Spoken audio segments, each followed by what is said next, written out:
Bonjour mes chers élèves de 4e 3, 4e 5 et 4e 7. Heureux de vous retrouver pour cette vidéo de cours numéro 8 sur la révolution industrielle, plus précisément la 4e vidéo sur la révolution industrielle, 4e et dernière vidéo.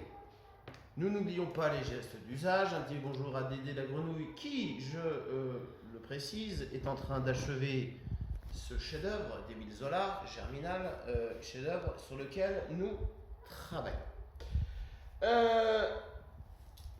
Ce chapitre sur la révolution industrielle est extrêmement important. Je vous demanderai d'ailleurs, après les vacances de printemps, de faire un exercice particulier sur ce chapitre, à savoir le paragraphe argumenté. Je vais vous initier au paragraphe argumenté par rapport à ce chapitre. Paragraphe argumenté, très important pour l'épreuve du brevet en classe de 3e. Et, mes chers élèves, peut-être allons-nous nous retrouver un peu plus tôt que prévu dans le courant du mois de mai. Alors, concernant Germinal,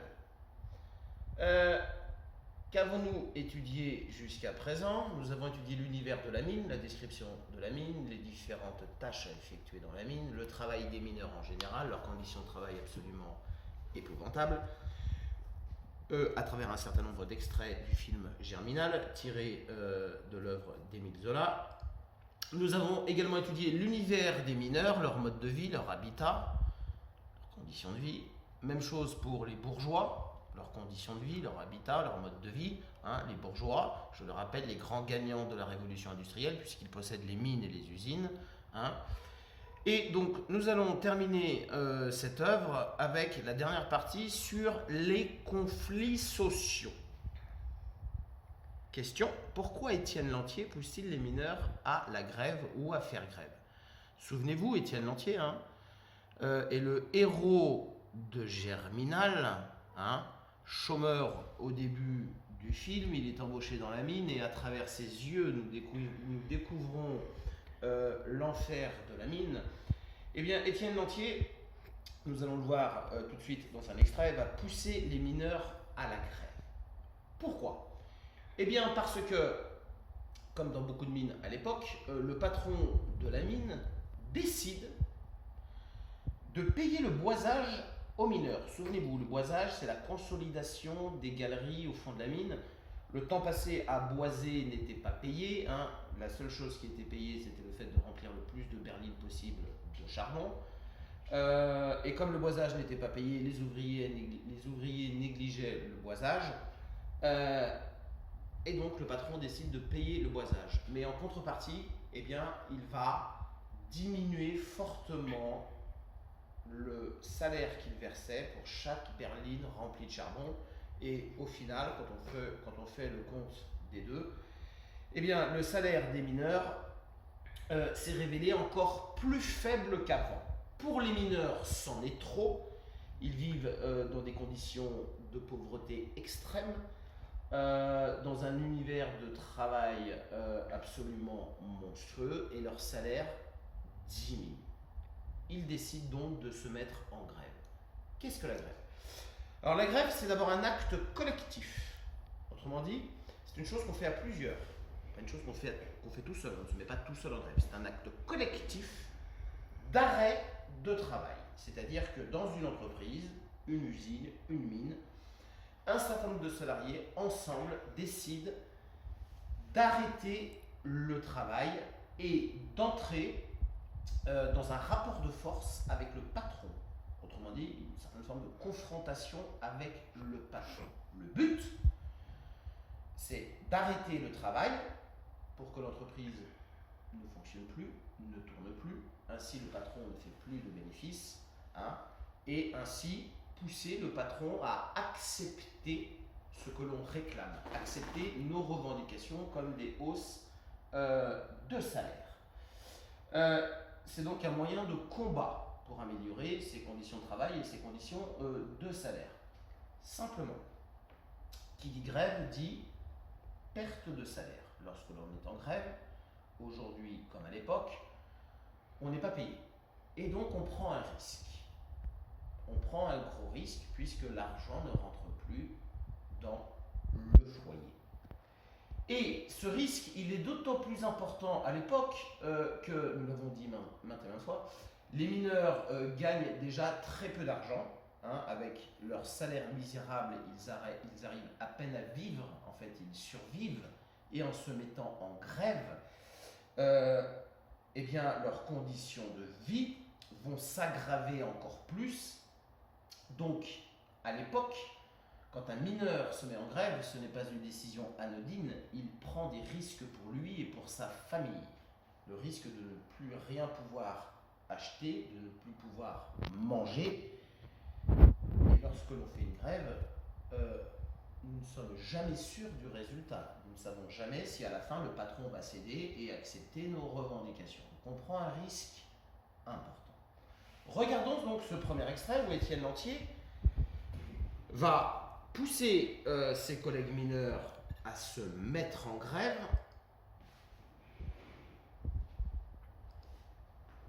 C'est parti.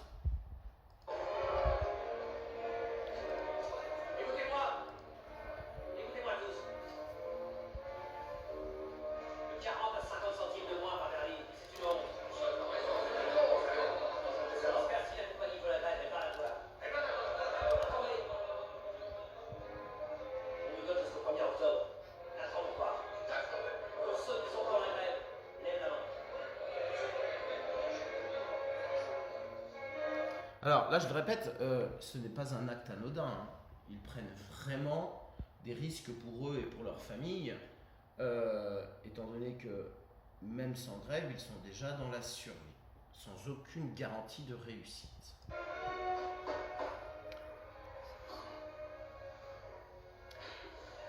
Tard dans la nuit, le patron, le bourgeois de la mine, apprend que les mineurs viennent de se mettre en grève.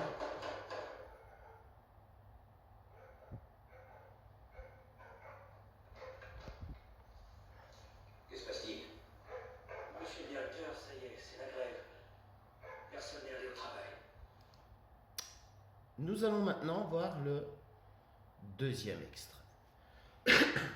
Deuxième précision concernant une grève.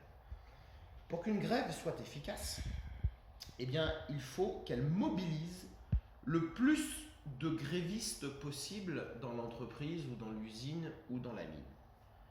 Forcément, si seulement quelques mineurs se mettent en grève, ça ne gênera pas le fonctionnement de la mine et il n'y a aucune chance que le patron cède aux revendications. Par contre, si un très grand nombre de mineurs se mettent en grève, là, ça va vraiment bloquer la mine, ça va embêter le patron, ça va l'empêcher de faire des bénéfices et il y a des chances qu'il cède aux revendications. Que se passe-t-il à ce moment-là dans Germinal? En fait, les mineurs sont divisés. Une partie des mineurs décide de se mettre en grève, ils n'en peuvent plus de ces conditions de travail et de cette paye donc qui diminue. Mais une autre partie des mineurs décide de ne pas faire grève et de continuer à travailler. C'est leur libre choix, c'est ce qu'ils ont décidé de faire. Et en fait, les mineurs vont se rendre sur la mine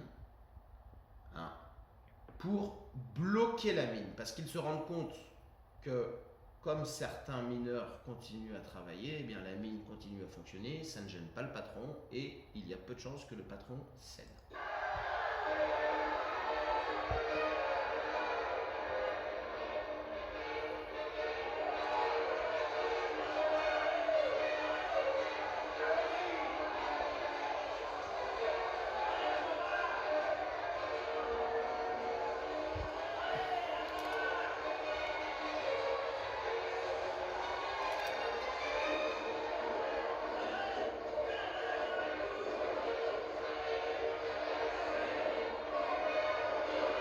Alors, que font ces mineurs grévistes? Comme ils se rendent compte que certains mineurs n'ont pas arrêté le travail, ne sont pas en grève, ils se rendent compte que la mine continue à fonctionner, eh bien ils décident de faire une chose qui est interdite à l'époque, mais également aujourd'hui. Ils cassent l'outil de travail. Casser l'outil de travail, ça veut dire qu'ils vont saccager la mine pour que la mine cesse de fonctionner. Ça s'appelle casser l'outil de travail et je le répète, c'est interdit à l'époque comme aujourd'hui.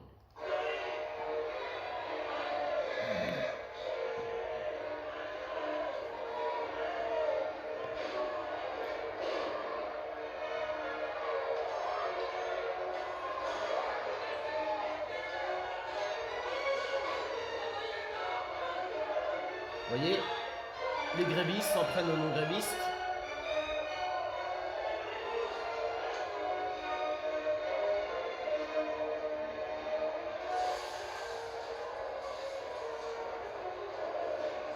Les grévistes continuent à casser l'outil de travail pour stopper l'activité de la mine.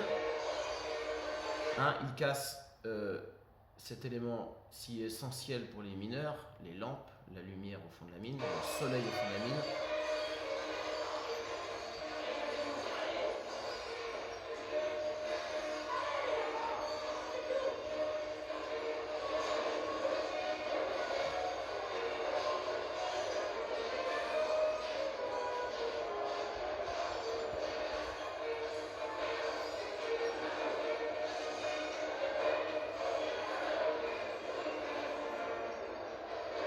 Ainsi, ils sont sûrs que la mine ne pourra plus fonctionner, que plus un gramme de charbon ne sortira de la mine et que le patron ne vendra plus son charbon pour le pousser à céder. Autrement dit, à augmenter les salaires.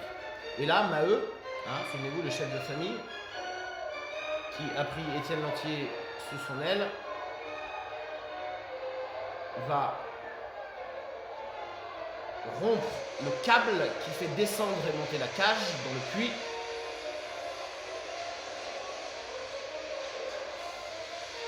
pour stopper définitivement toute activité.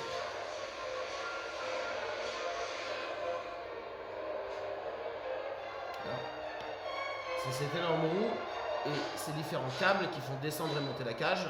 Cette énorme roue est activée par la machine à vapeur, souvenez-vous.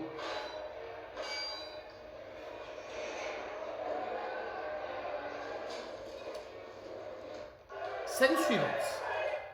Les mineurs non grévistes qui avaient décidé de continuer à travailler, c'est leur libre choix, remontent à la surface. Alors, comment me direz-vous, puisque Maheu a rompu le câble qui permet de faire fonctionner la cage, eh bien, il faut savoir que dans les mines de charbon, il existait des puits de secours. Autrement dit, des puits étroits par lesquels on pouvait remonter à la surface par des échelles. Et regardez comment ces mineurs non grévistes, obligés de remonter à la surface, vont être traités par les grévistes.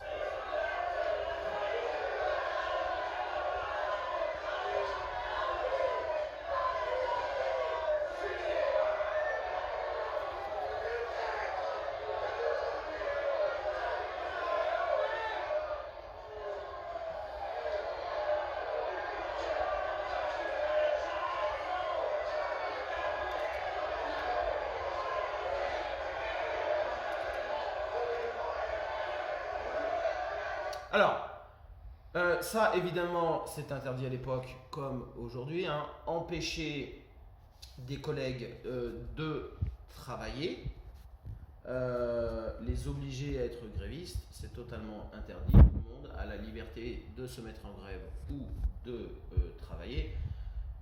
Simplement, cette confrontation s'explique par un accès de colère et de désespoir, et les grévistes ont l'impression de prendre tous les risques, y compris pour ceux qui décident de continuer à travailler.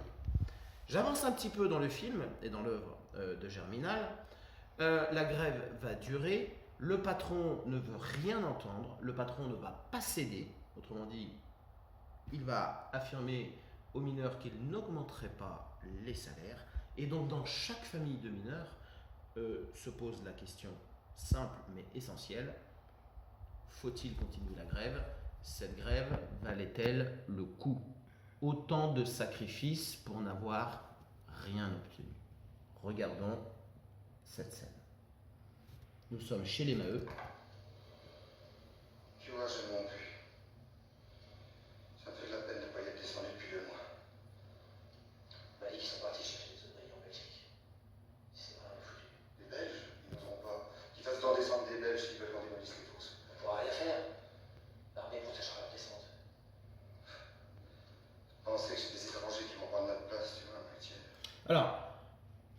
Ça, c'est une chose importante. Le patron a décidé de remplacer les mineurs grévistes qui ne travaillent plus par des mineurs venus de Belgique.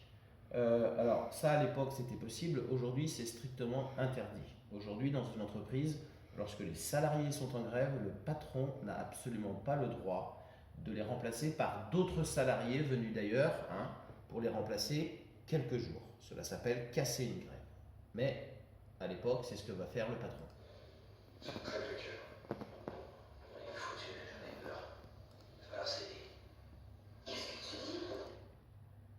On est foutu, j'en ai peur, il va falloir céder. Voilà ce que dit Étienne Lantier, alors qu'il avait lui-même poussé les mineurs à se mettre en grève. Il va falloir céder, ça veut dire retourner au travail, nous n'avons rien obtenu. Et là, la mère Maheu va se mêler à la discussion parce que, je le répète, la décision de faire grève ou pas, de continuer la grève ou pas, à l'époque, au 19e siècle, ça se passe en famille. C'est toi qui dis ça, nom de Dieu? Ne répète pas. Toute femme que je suis, je te flanque ma main sur la figure. Alors on aurait crevé pendant 2 mois, mes petits en seraient tombés malades, il n'y aurait rien de fait. Et la justice recommencerait. Non, je brûlerais tout. Je tuerais tout maintenant plutôt que de me rendre. Écoute ça. Si toi, tu retournes à la fosse, Alors, la fosse, c'est la mine. c'est moi qui t'attendrai sur la route pour te cracher au visage et te traiter de lâche. Ça me rend folle. Et donc là, la mère Maheu, la femme de Maheu, lui dit « Mais on n'a pas fait 2 mois de grève, on n'a pas autant souffert, puisque plus d'argent, on n'a pas autant souffert, on n'a pas fait autant de sacrifices pour céder maintenant et retourner au travail comme si de rien n'était, nous n'avons rien obtenu. » Scène suivante. Le patron de la mine, comme je l'ai dit, a décidé de remplacer les mineurs grévistes, le temps de leur grève, par des mineurs belges qu'il fait escorter par l'armée, hein, pour éviter que ces mineurs belges ne soient inquiétés par les grévistes. Alors, il faut savoir que dans les mouvements sociaux et dans les mouvements de grève au XIXe siècle, il était très fréquent que les patrons fassent appel à l'armée. Ce qui fait que les grèves, bien qu'autorisées depuis 1864, eh bien les grèves étaient souvent durement réprimées par l'armée. Là, le patron fait donc appel à l'armée pour protéger les mineurs belges qui vont remplacer les grévistes et pour protéger la mine. Voilà les mineurs belges.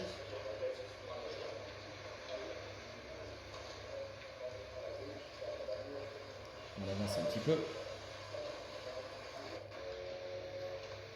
L'armée se positionne autour de la mine pour la protéger.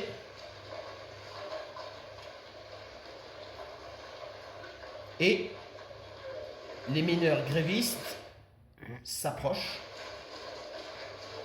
Pour eux, il est hors de question que le patron les remplace par des mineurs belges, parce que dans ce cas-là, la grève est cassée, la mine va continuer à fonctionner, mais évidemment, il y a l'armée.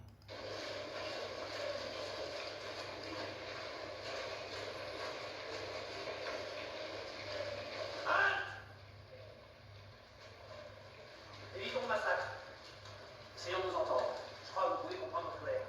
Là, ne forcez pas à faire au revoir. Vous n'avez pas tiré sur les femmes et les enfants? Nous sommes sans armes. Allez, laissez-nous passer. Soyez raisonnables. Au large, je n'ai rien à entendre. J'ai l'ordre de garder ce puits et je le garderai. Et n'avancez pas sur mes hommes, je saurai vous faire reculer. Allez-vous-en! Nous n'avons rien contre vous, allez-vous-en! Laissez-nous régler nos affaires entre nous. Faut que je parte. Faut que les chevaux mangent leur aveugle. Ils se foutent de la révolution, les chevaux. Alors lui, il s'occupe des chevaux au fond de la mine, donc on le laisse passer. Laissez-le passer. Reculez. Reculez. Reculez, je vous dis. Et là, les mineurs sont à bout, 2 mois de sacrifice sans avoir rien obtenu et la situation va dégénérer.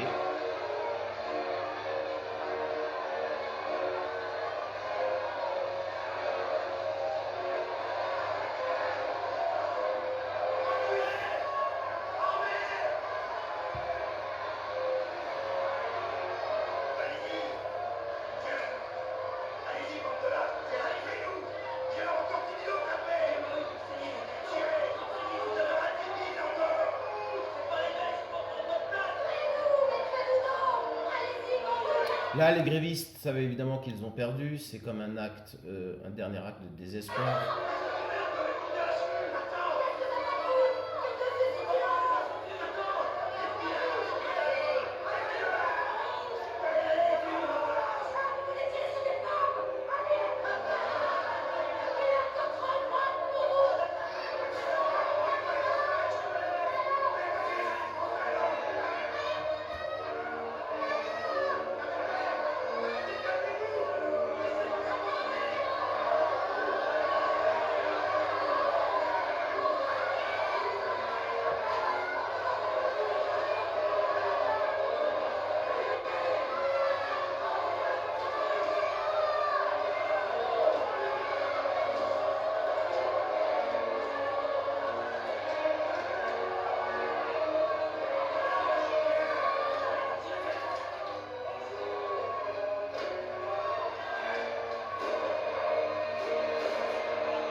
Là, évidemment, on tire à balles réelles.